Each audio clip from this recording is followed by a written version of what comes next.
Selamat siang teman-teman semua.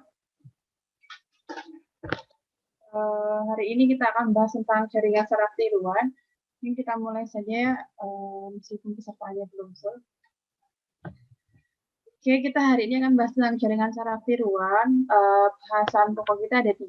Yang pertama adalah tentang pengantar CST-nya, yang basic. Kemudian berikutnya saya akan sedikit memberikan tentang CST McLaughlin.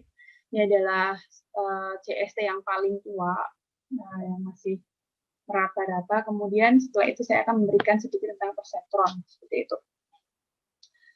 Oke, pengantarnya. Yang pertama latar belakang. Ini teman-teman sudah melihat namanya CST, jaringan saraf tiruan atau Artificial Neural Network, seperti itu. Nah, latar belakangnya adalah kemampuan manusia dalam memproses informasi, mengenal wajah, tulisan, dan sebagainya. Nah, bahwa manusia mampu mengidentifikasi wajah dari sudut pandang yang belum pernah dialami sebelumnya. Gampangnya misalnya saya kenal sama Mbak Alfio misalnya. Nah, meskipun Mbak Alfio itu dari samping ataupun dari belakang, kalau saya sudah kenal, mungkin saya akan nggak, oh itu Alfio dari jauh, seperti itu. Nah, meskipun biasanya saya ketemu Alfio di kelas hanya dari depan, misalnya dari depan, tapi bila dia dari samping atau dari belakang, saya akan mengenali. Itu adalah pintarnya manusia. Kemudian dia juga melakukan pengenalan meskipun tidak tahu algoritma yang digunakan. Nggak pakai algoritma, ya pokoknya sering lihat lama-lama hafal saja, seperti itu. Nah, bahwa proses pengenalannya itu adalah melalui indera yang berpusat pada otak. Nah, sehingga menarik untuk mengkaji struktur otaknya manusia, seperti itu. Awalnya dari situ. Nah, kemudian bahwa otak manusia ini adalah struktur yang kompleks, dia punya kemampuan yang luar biasa. Nah, terdiri dari neuron-neuron, kemudian dihubungkan oleh sinapsis, dari neuron ke neuron yang lain. Nah, neuron ini bekerja berdasarkan sinyal atau impuls yang diberikan pada neuron. Sinyalnya dari mana? Dari indera kita. Seperti itu. Misalnya dari mata, dari penglihatan, pendengaran, penciuman, perasa, kemudian dari peraba dan sebagainya. Itu ngasih sinyal. Seperti itu. Nah, jumlah neuron ini perkiraannya adalah 10 pangkat 12. Berapa itu? Itu juta-juta miliarannya, triliunan. Kemudian sinapsis atau penghubungnya ada 6 kali 10 pangkat 18. Cuma perkiraan. Nah, kemudian komponen utama di neuron dikelompokkan menjadi 3 bagian. Yang pertama ada dendrit. Dendrit ini bertugas menerima informasi atau jalur input. Nah, kemudian ini neuron ya, ini neuron. Tadi kan neuron adalah pusatnya, kemudian penghubungnya adalah sinapsis. Nah, neuron sendiri ada dendritnya.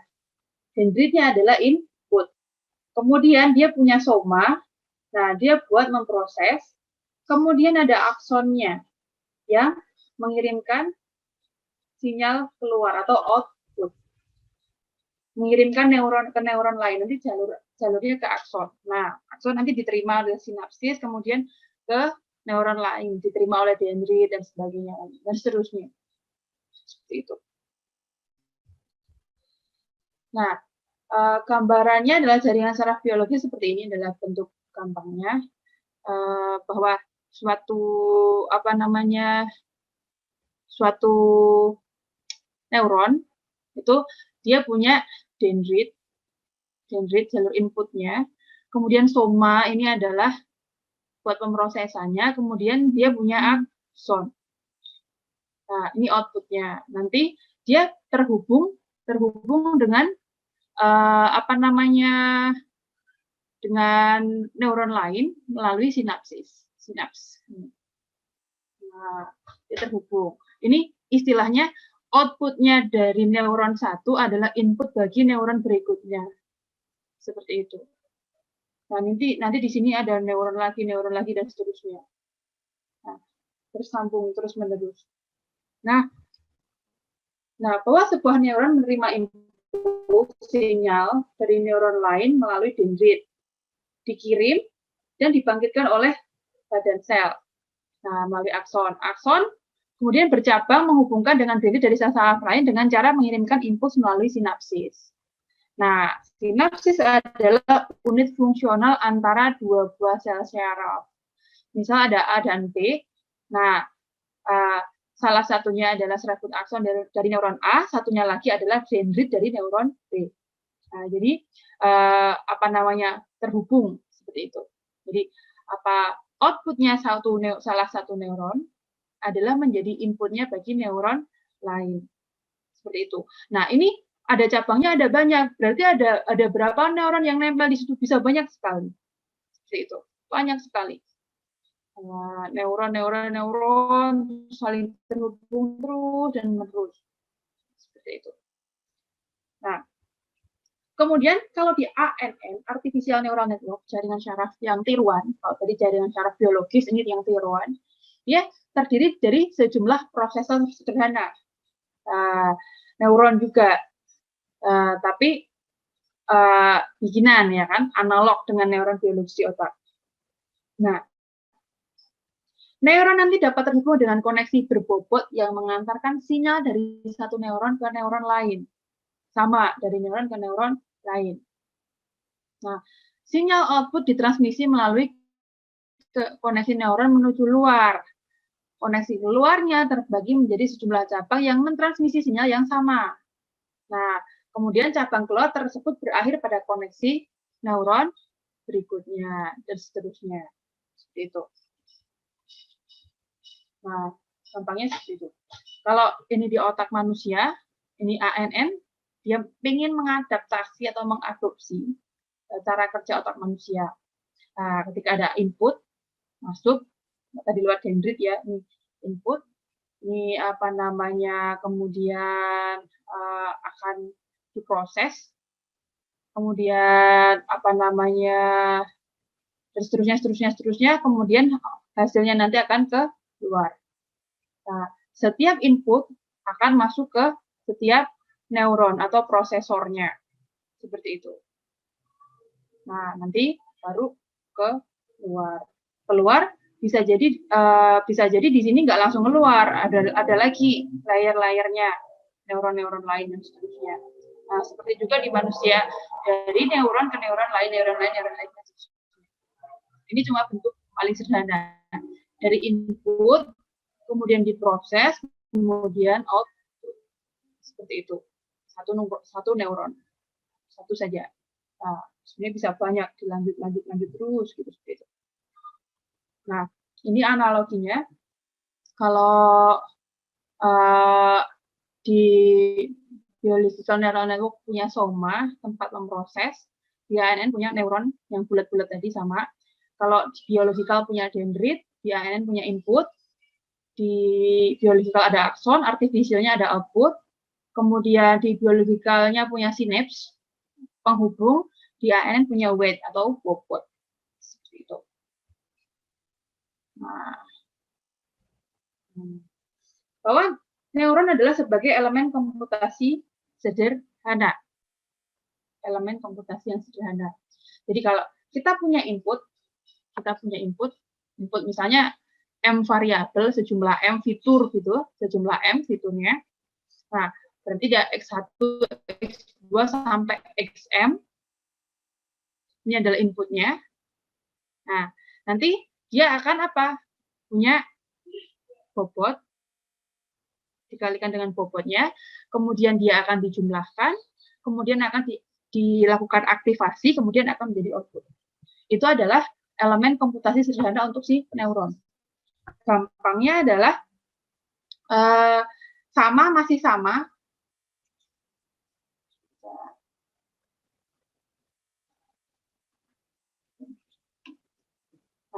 Masih sama bahwa suatu Y sama dengan BX plus B.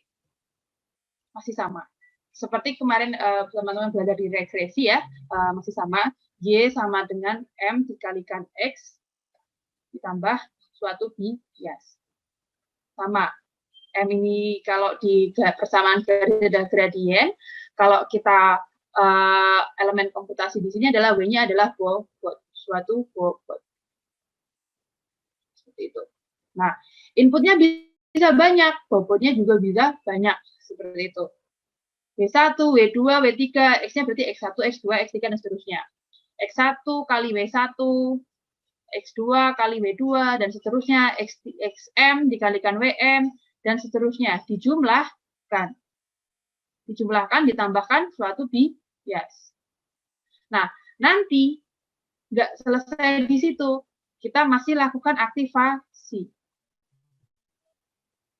Lakukan aktivasi. Ada fungsi aktivasi. Setelah diaktifasi, akan menjadi suatu output.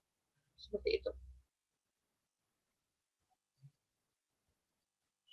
Ini kok agak gini ya.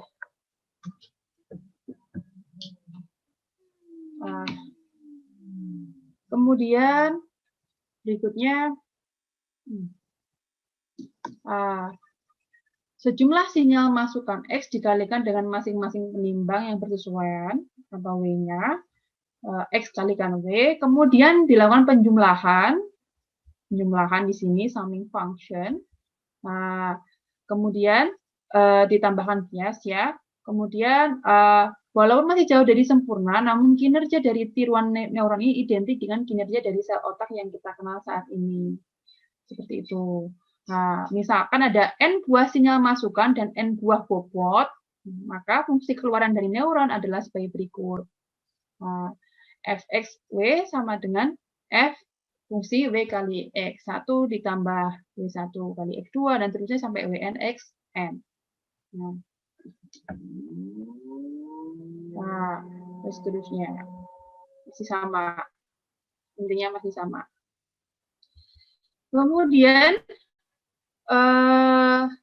di CST sendiri, baik tidaknya suatu model CST akan ditentukan oleh bahwa satunya adalah pola antar neuron atau arsitektur jaringannya.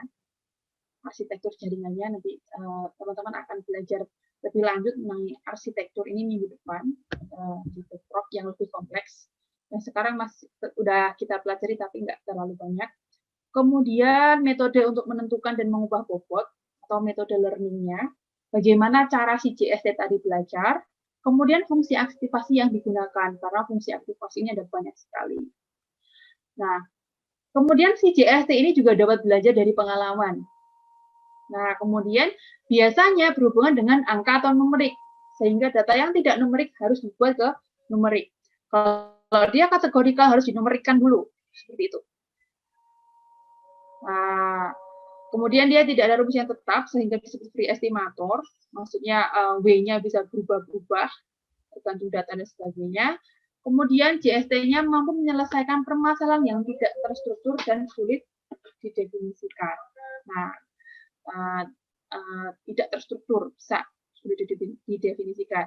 Nah, si JST ini intinya adalah belajar, yang dia update adalah si bobot. Seperti itu. Nah, makanya salah satu penentunya adalah metode untuk menentukan dan mengubah bobot. Nah, ini tadi ya, sudah kita bahas. Kemudian arsitektur jaringannya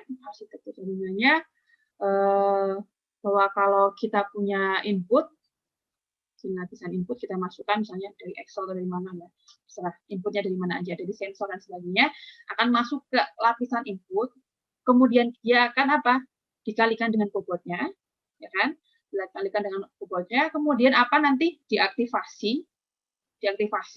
Setelah diaktifasi, fungsi aktivasi dia akan menentukan outputnya, kemudian keluar output. Nah, kalau dia banyak, dia bisa punya hidden layer. Kalau di sini kita punya input, tadi bisa langsung keluar ya ke output. Nah, di sini kita bisa punya hidden layer, lapisan tersembunyi. Lapisan tersembunyi ini nggak harus satu, bisa banyak. Seperti itu. Jadi dari input dikalikan bobot, nanti diaktifasi di sini, diaktifasi di hidden neuronnya. Nih, bisa banyak juga neuronnya. Kemudian outputnya dari sini menjadi input bagi sebelah sini. Makanya ini keluarannya ini menjadi input kan. Bayangkan ada outputnya di sini, tapi menjadi input yang baru buat sini. Keluarannya dari Z akan dikalikan dengan W, kemudian diproses lagi di sini. Nah, bayangkan ketika layernya ada banyak. Jadi setelah dia menerima input, dikalikan misalnya V, kemudian diaktifasi, kemudian keluar output, outputnya jadi input yang baru, W misalnya. Kemudian dia punya lagi, dikalikan lagi, dan seterusnya. Bisa banyak sekali. Seperti itu. Nah, kemudian fungsi aktivasinya apa saja? Ada banyak. Ini hanya salah 4 ya. Yang pertama ada step function. Step function. Step, namanya step itu apa? Langkah, ya. Langkah. Kalau step function ya apa namanya dari 0 ke 1. 0 ke 1. Maksudnya bagaimana? Nah, ini kalau x-nya lebih besar sama dengan 0, x-nya lebih besar sama dengan 0, nilainya adalah mana tadi?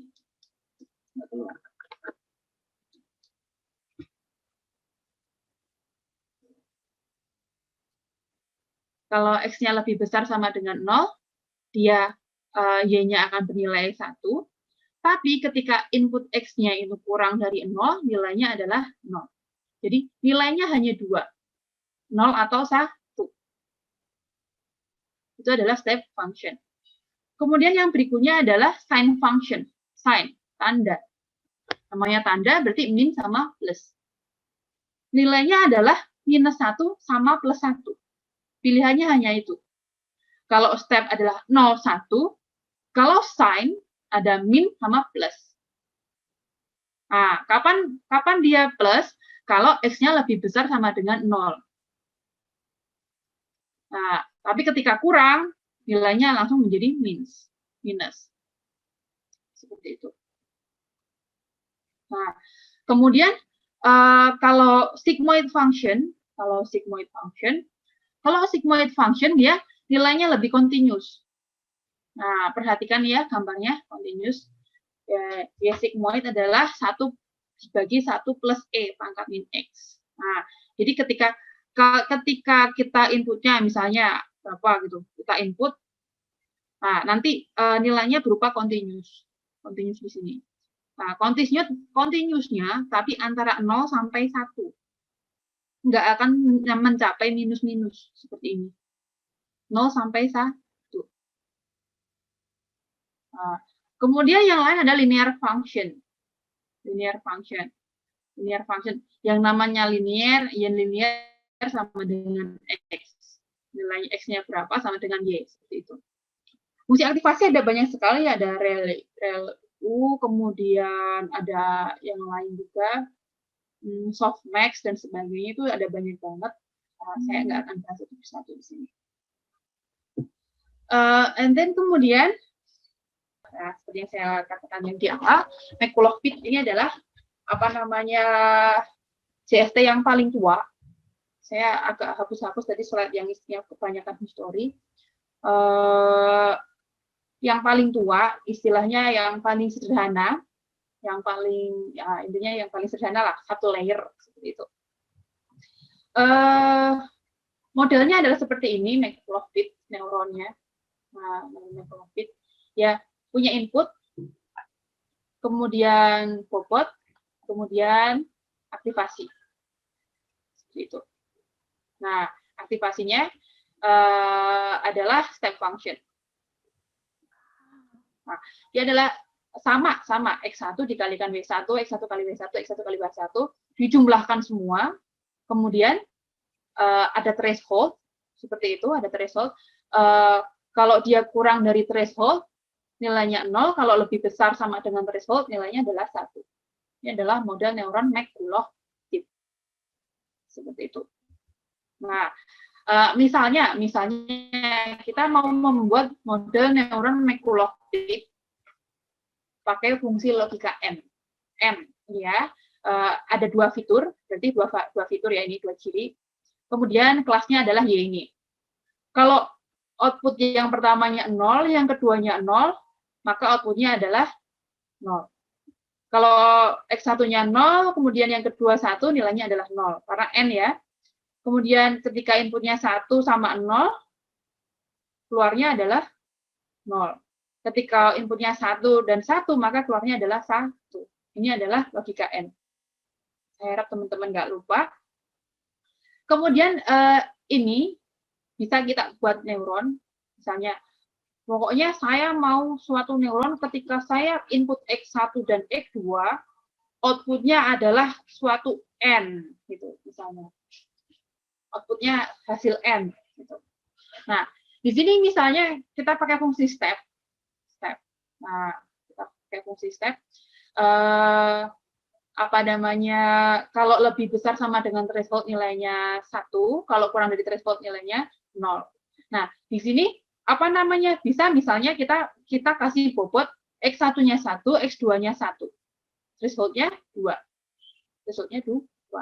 Berarti ketika X1, X2-nya ini 0, 0, berarti misalnya 0 kalikan bobotnya adalah X1 W1 ditambah X2 W2.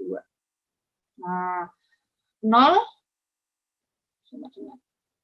nah, 0 dikalikan 0 ditambah 0 dikalikan 1, W-nya 1 dikalikan 0 dikalikan 1. Totalnya berapa ini? 0. Apakah 0 kurang dari threshold? Threshold-nya 2 misalnya. Ya, berarti Y-nya adalah 0. Kemudian misalkan inputnya adalah ini tadi 0, bobotnya ini adalah 1 ya, tetap nggak berubah. Bobotnya 1 ditambah 0 dikali 1 dikalikan 0. Berarti 1. 1 kan? 1. Apakah X kurang dari threshold ataukah lebih besar? Kalau threshold-nya 2, berarti kurang dari threshold. Kalau kurang dari threshold, nilainya adalah 0.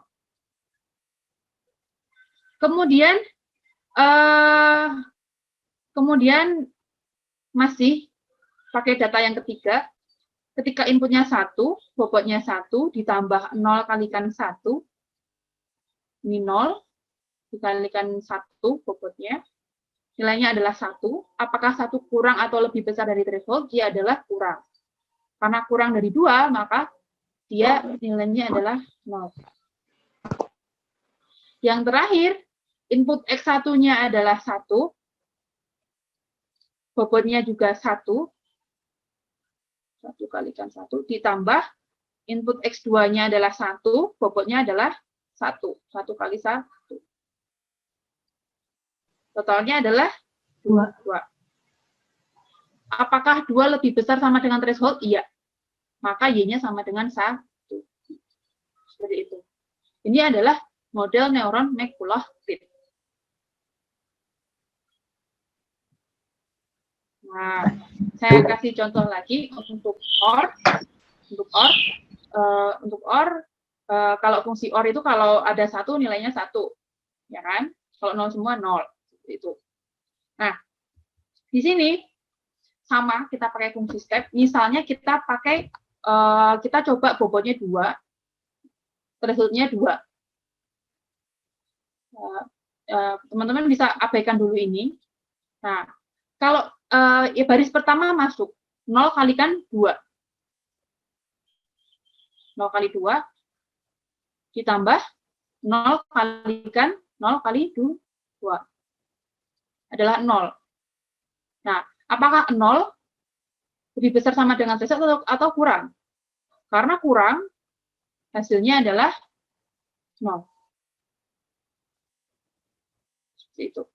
Kemudian yang kedua, ketika X1-nya 0, 0 dikalikan 2, ditambah, misalnya ini 1 di sini input, kalikan 2, adalah 2.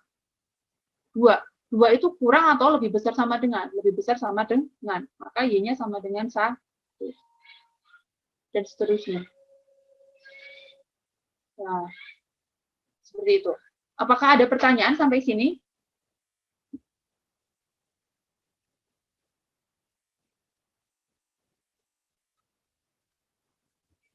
Saya lanjut dulu. Kemudian misalnya XOR. XOR. Nah, pokoknya kalau sama nilainya 0, kalau beda nilainya 1. Ini XOR. Fungsi step, masih fungsi step. Kemudian kita kasih bobot. Nah, ini kalau pakai satu layer nggak jadi, ya, nggak jadi. Nah, apa namanya, dia sampai 2 layer. Seperti itu. Misalnya 0, 0. Apakah 0, 0 hasilnya 0? Nah, berarti 0 X1. Nah, dikalikan. Misalnya ini namanya W11, W12, W21, W22, ini misalnya namanya V aja lah, lanjut V1 sama V2, itu aja. Nah, berarti sama, prinsipnya sama, bahwa di sini adalah summing function, penjumlahan. Nah, gampangnya kalau di sini kita punya input 0, 0 dikalikan 2 ke sini. Kemudian dia juga dapat input dari mana? Dari sini. Kalau di sini inputnya 0, berarti 0 kalikan min 1. Menjadi input di sini. Nah, maka gampangnya adalah si Z1 ini adalah apa? X1 dikalikan W11, ya kan inputnya, ditambah X2 dikalikan W21. Seperti itu. Untuk Z2 adalah Z2 inputnya dapat dari X1. X1 dikalikan W12 ditambah X2 dikalikan W22. Kemudian nanti si Y-nya dapatnya dari mana? Dapat dari Z kecil aja, Z1 kali V1 ditambah Z2 kalikan V2. Seperti itu. Nah, kalau di sini 0 misalnya, 0 kalikan 2. 0. Kemudian yang di sini juga 0 dikalikan min 1. 0. 0 tambah 0, 0. Keluarnya 0. 0 karena 0 kurang dari threshold. Thresholdnya 2. Sehingga 0. Kemudian berikutnya juga sama. 0 kalikan min 1. 0 kali min 1, 0. 0 kalikan 2, 0. 0 tambah 0, 0. Apakah kurang dari atau lebih besar threshold? Kurang dari. Sehingga di sini nilainya adalah 0. Nah, kemudian si 0 dikalikan, untuk mendapatkan Y ini, 0 dikalikan 2. 0. 0 kalikan 2, 0. Dijumlah 0. Kurang dari threshold, jadi outputnya adalah 0. Sama. Sini. Seperti itu. Kalau inputnya adalah 01, 01 misalnya. 0, 1. Di sini 0, di sini 1. Coret di mana ya? Misalnya ini 1. Nah, di sini 0 jelas, di sini 1. 1 kalikan min 1, min 1. Min 1 ditambah tadi 0. Di sini 0. Ditambah minus 1. Kalau di sini, sebelah sini 0 kali min 1 adalah 0.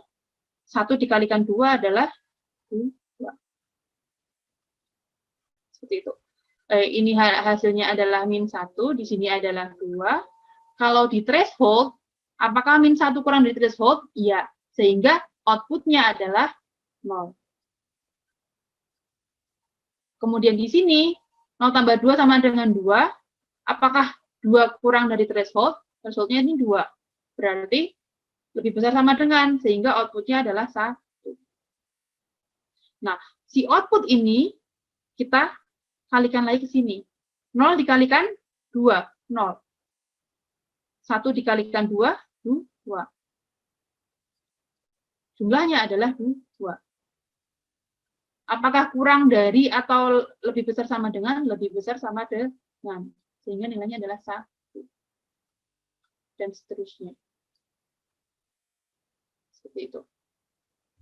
Nah, tanpa bahwa untuk mengenali pola, model neuron McCulloch-Pitt ini harus menentukan bobot dan nilai ambang secara analitik. Intinya apa? Bobotnya sama threshold-nya, coba-coba. Nah, sehingga modelnya masih bisa mengenali pola tersebut. Jadi harus nyoba-nyoba. Jadi lebih memang fleksibel, tapi istilahnya kita sebagai programmernya harus nyoba-nyoba secara analitik ini masuk nggak misalnya. Nah, jaringan ini hanya dibuat untuk merepresentasikan fungsi-fungsi yang sederhana. Nah, tapi untuk masalah yang kompleks, misalnya inputnya lebih dari 2 atau tidak biner, maka akan sulit dilakukan pakai McCulloch-Pitt. Ini adalah jaringan yang paling sederhana. Dan selanjutnya saya akan bahas perseptron. Perseptron, single layer perseptron. Tahun 58, ini udah agak ke sini, Frank Rosenblatt memperkenalkan algoritma ANN namanya perseptron. Dia adalah neural net yang paling sederhana yang terdiri dari single neuron. Nah, tapi bobotnya dapat diupdate. Kemudian dia punya hard limiter atau fungsi aktivasi. Nah, kemudian operasinya sebenarnya dasarnya adalah McCulloch-Pitt. Tapi jelas di sini bahwa kita nggak perlu ngira-ngira karena kita bisa mengupdate bobot. Jadi nggak perlu nyari pas banget. Oke, kita bisa mengupdate bobot. Kita tentukan fungsi aktivasi, nanti dia lama-lama akan belajar dan menentukan bobot, sehingga pada akhirnya ketahuan bobotnya berapa, kemudian dengan fungsi aktivasi ini, kemudian threshold sekian, kita bisa set bobot sekian. Itu akan memenuhi. Gitu. Karena dia akan belajar. Sudah mulai belajar. Diupdate. Dengan bobot yang dapat diupdate.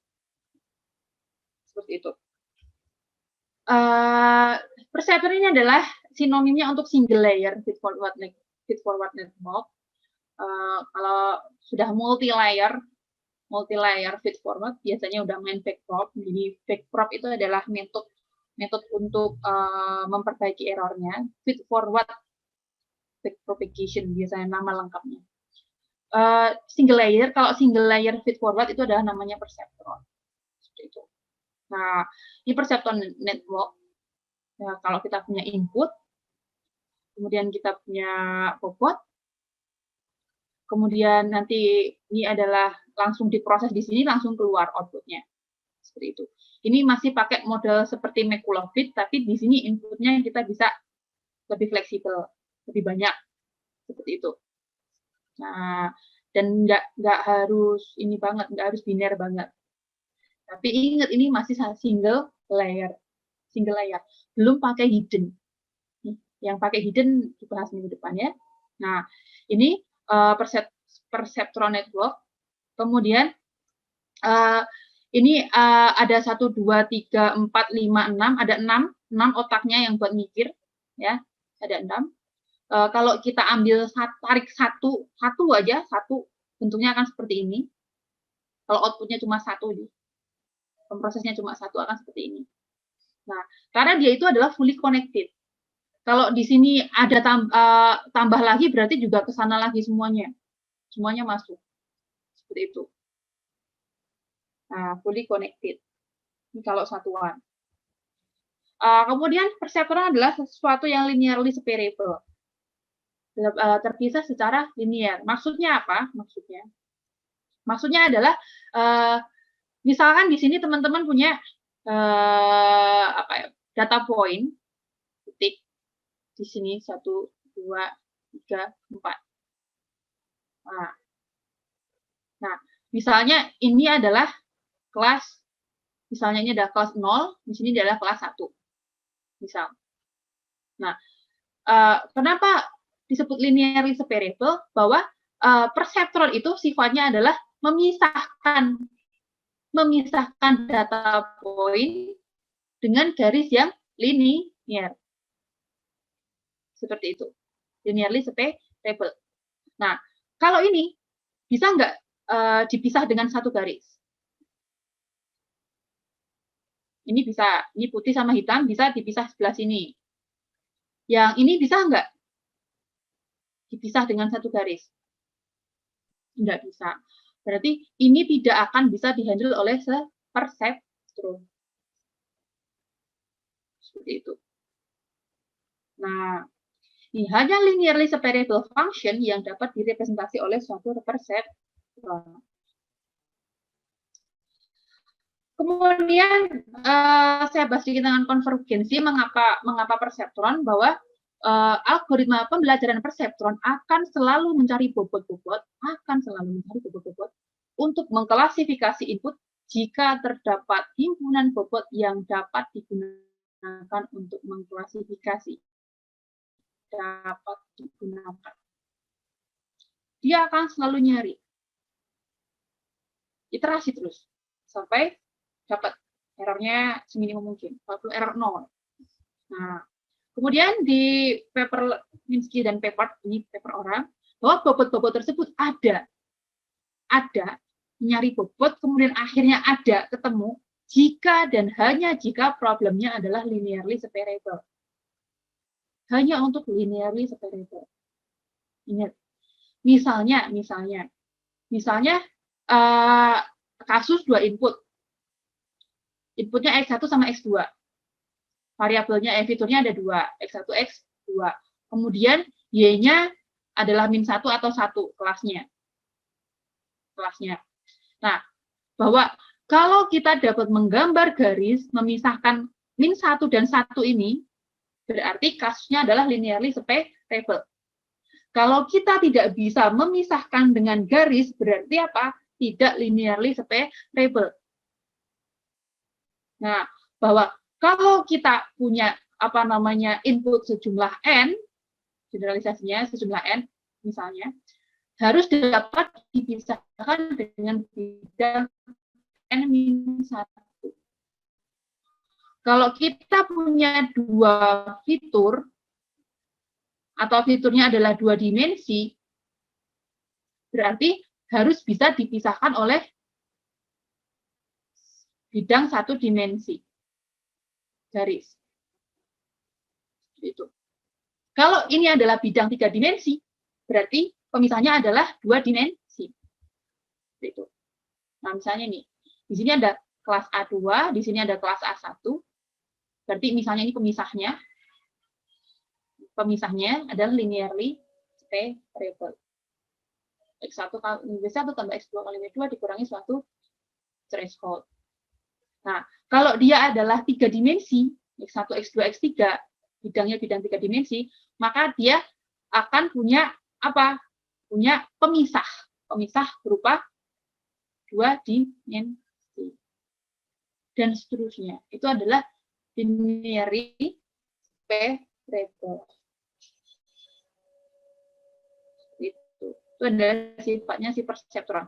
Hanya bisa memisahkan yang linearly separable.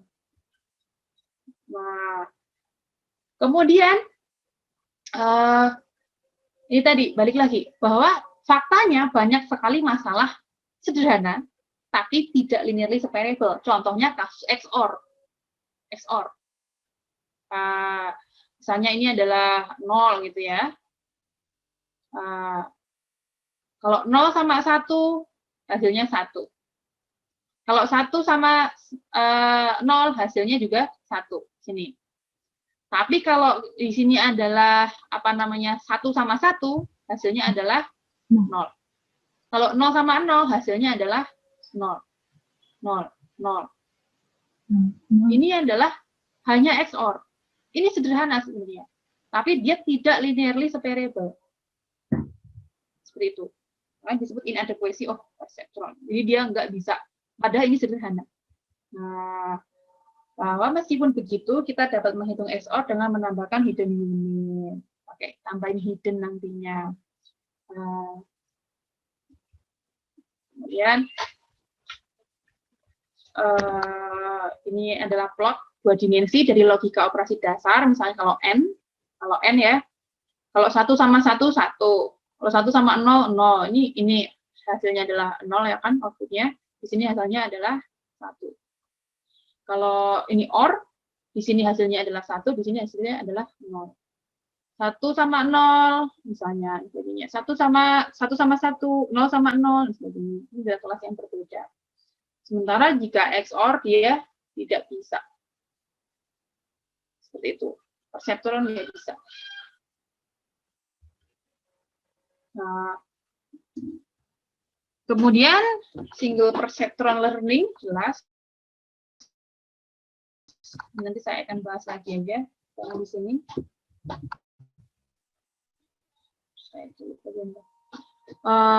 Ini adalah perceptron single layer hanya 2, bentuknya hanya 2, dijumlahkan, ini linear combinator ada penjumlahan, maksudnya X1 W1 ditambah X2 W2, kemudian hard limiter adalah threshold-nya, misalnya tadi kurang dari threshold adalah sekian-sekian tadi, step function atau yang lain, kemudian dia akan keluar. Intinya adalah seperti itu, masih sama semuanya. Nah, bahwa tujuan si perseptron adalah mengklasifikasi input. Misalnya inputnya kita punya n variabel, n fitur. Kemudian misalnya kelasnya ada 2, A1 dan A2. Nah, pada perseptron dasar, n dimensi dipisahkan oleh hyperplane ke dalam 2 daerah keputusan. Nah, hyperplane ini didefinisikan sebagai fungsi yang linearly separable. Sama dengan 0.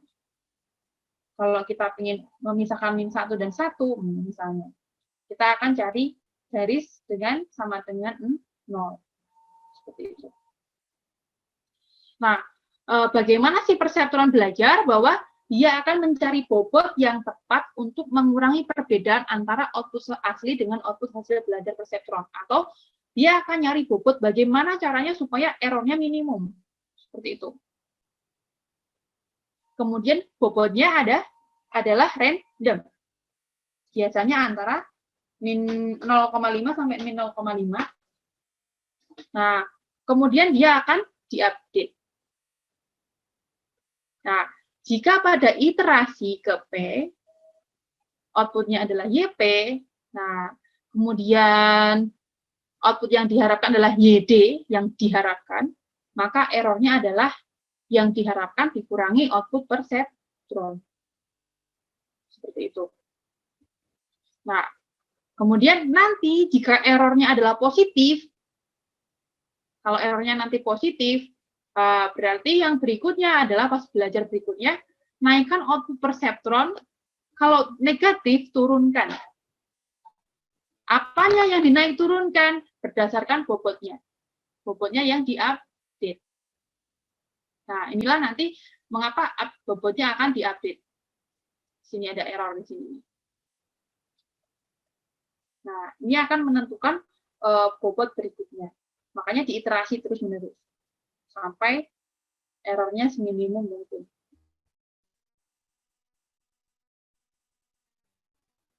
Nah, algoritmanya adalah langkah pertama adalah inisialisasi. Inisialisasi bobot awalnya berapa, threshold-nya berapa, learning rate-nya berapa, dan sebagainya. Kemudian ada aktivasi, misalnya ya, dari inputnya berapa, N misalnya. Kemudian output-nya apa, output yang diinginkan berapa, dan seterusnya. Nah, kita akan menghitung output perseptron. Sama, X1 kali W1 tambah X2 kali W2 dan seterusnya. Dikurangi threshold. Seperti itu. Nah, kemudian lalu apa? Kalau sudah keluar Y-nya, udah nih dapat nih hasilnya 0 atau 1 misalnya. Nah, cek error. Yang diinginkan berapa, output YP ini adalah perseptron. Dari error ini nanti, akan kita pakai untuk mengupdate bot. Bagaimana kalau errornya 0? Kalau errornya 0 berarti tidak terupdate. Perhatikan di sini bahwa update bobot perseptron, mengupdate-nya di iterasi berikutnya yang diupdate adalah WIP, iterasi ke P ya, ditambah delta W. Nah, delta W ini adalah yang mengubah. Yang mengubah ini adalah, nih, perhatikan perkalian di sini, delta W adalah koreksi bobot. Nah, koreksi bobotnya ada perkalian, ketika errornya 0 berarti dia tidak akan mengupdate. Kemudian kalau errornya positif, delta W ini akan membesar. Kalau outputnya negatif, errornya negatif, maka delta W ini akan semakin kecil. Kan di belakang nih, W barunya akan semakin kecil. Nah, ini setelah digabung ya, WI tambah delta W. Delta W-nya adalah ini. Kalau digabung menjadi WI ditambah alfa kali XI kalikan E. Itu. Tolong jangan stres sekarang ya. Ini memang isinya rumus semua nanti sebenarnya. Kemudian langkah berikutnya adalah tambah iterasi lagi. Kemudian balik ke langkah 2 sampai errornya minimum. Error yang diinginkan tercapai. Seperti itu. Aktivasi lagi, kemudian cari errornya, update bobotnya lagi, dan seterusnya.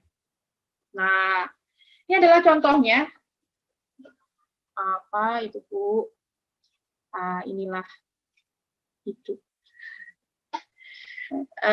Contohnya ini adalah N. Ini adalah fungsi N.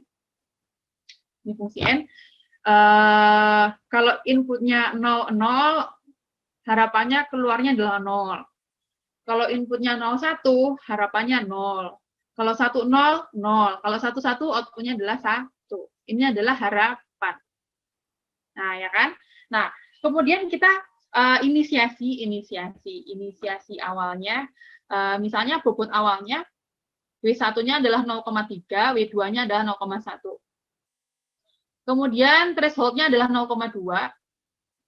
Kemudian learning rate-nya adalah 0,1. Mengapa pakai learning rate? Ini adalah supaya lebih cepat belajar. Lebih cepat belajarnya. Seperti itu. Nah, kemudian fungsi apa namanya? Nah, bayangkan yang pertama nih, baris pertama. Nah, teman-teman perhatikan di sini bahwa inputnya adalah 00, 01, 10, 11. Inputnya adalah 4 ya, 4 baris, 4 row.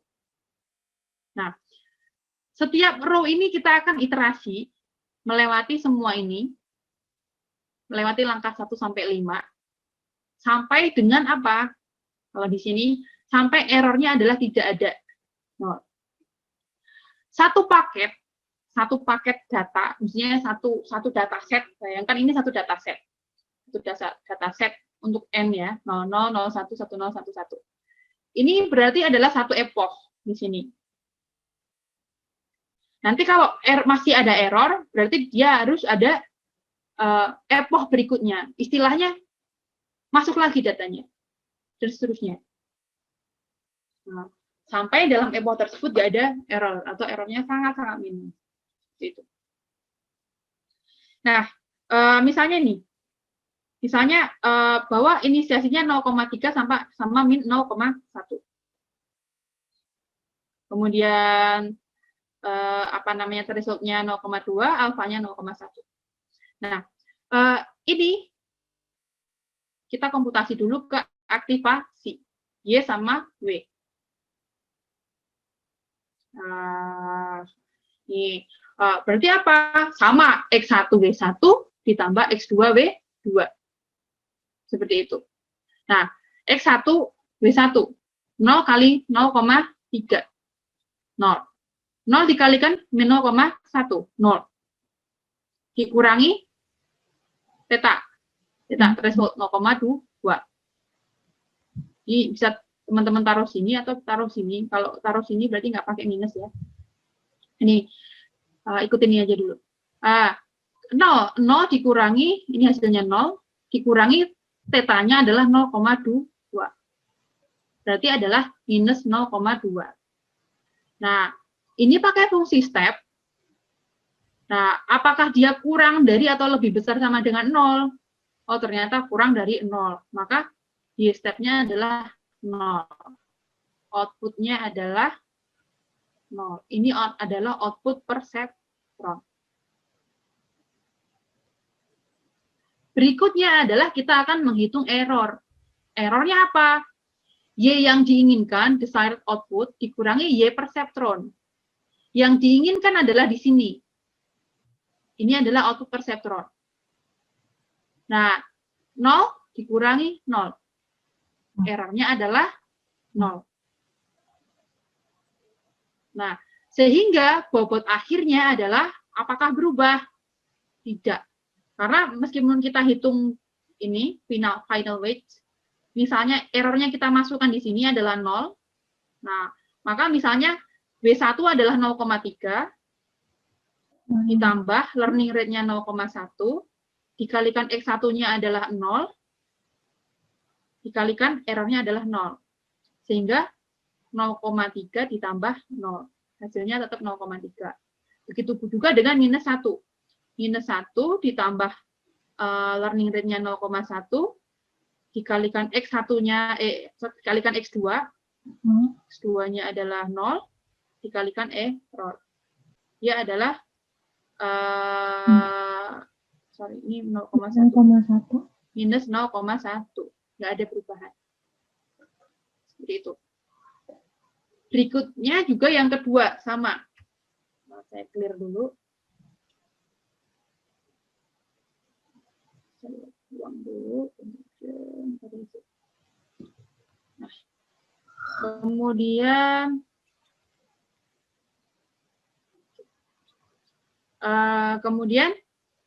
kemudian yang kedua juga begitu. 0 dikalikan 0,3, 1 dikalikan min 0,1, berarti 0,3 sama min saya. Ini saya beri butuh layar lagi nih. Ini enaknya di kelas papan tulisnya banyak. 0 dikalikan 0,3 ditambah ini 1 dikalikan minus 0,1. Teman-teman perhatikan, ini adalah ngambil dari sini ya. Ini finalnya sini, nanti kita taruh sini. Nah, dikalikan apa namanya ini? 1 dikalikan 0,1 udah sama dengan minus 0,1. Dikurangi dengan threshold. Minus 0,1 dikurangi 0,2, 0,3. Berarti kita semakin kecil dari 0 ya, berarti nilainya adalah 0. Tidak ada perubahan. Kemudian mulai di iterasi ketiga ini, ketika inputnya 1 sama 0, dengan bobot 0,3 sama min 0,1,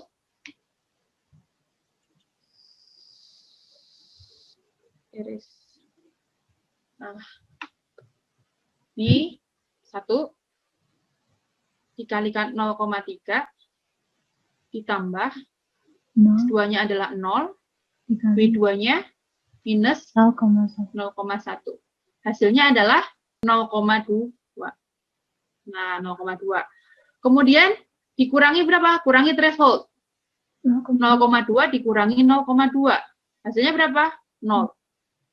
Nah, kalau 0 apakah hasil akhirnya 1 atau 0? 1. Kalau di sini 0. Ya, sama dengan 0 berarti nilainya adalah 1. Maka output perseptronnya adalah 1. Padahal kita maunya dia masih 0. Nah, berarti di sini kita punya error, hitung error. D dikurangi perseptron. Yang diinginkan dikurangi error perseptron, dikurangi output perseptron. 0 dikurangi 1. Minus 1. Kita punya error di sini. Kita punya error. Karena kita punya error, berarti apa nanti? Nanti apa namanya? Akan ada update bobot. Update bobot. Update bobotnya bagaimana? Update bobotnya adalah W yang baru. Nah, misalnya W1 nih. W1 sama dengan Berapa? W1 yang baru adalah W1 lamanya 0,3 ditambah learning rate-nya adalah 0,1 dikalikan X1. X1-nya berapa? Masih 1. Belum pindah ya, masih 1. Kemudian, sebentar. Oh ya benar. Kemudian,